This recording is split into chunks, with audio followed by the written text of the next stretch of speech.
చలికాలం వల్ల జలుబు చేసి నోటికి ఏమి తినాలనిపించట్లేదా? అయితే ట్రై చేయండి ఈ కరివేపాకు ధనియాల కారపొడిని. దీనికోసం ముందుగా ఒక ప్యాన్ పెట్టి ధనియాల్ని డ్రై రోస్ట్ చేయండి.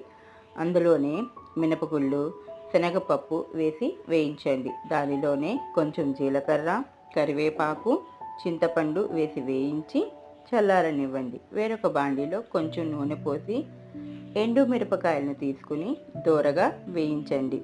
ముందుగా ఒక మిక్సీ జార్ తీసుకుని ఎండుమిర్చి, ఉప్పు, అదేవిధంగా వెల్లుల్లిపాయలు వేసి బరకగా గ్రైండ్ చేయండి. దాని తర్వాత ముందుగా ఉంచుకున్నటువంటి వాటిని కొంచెం కొంచెం వేస్తూ గ్రైండ్ చేసుకోండి.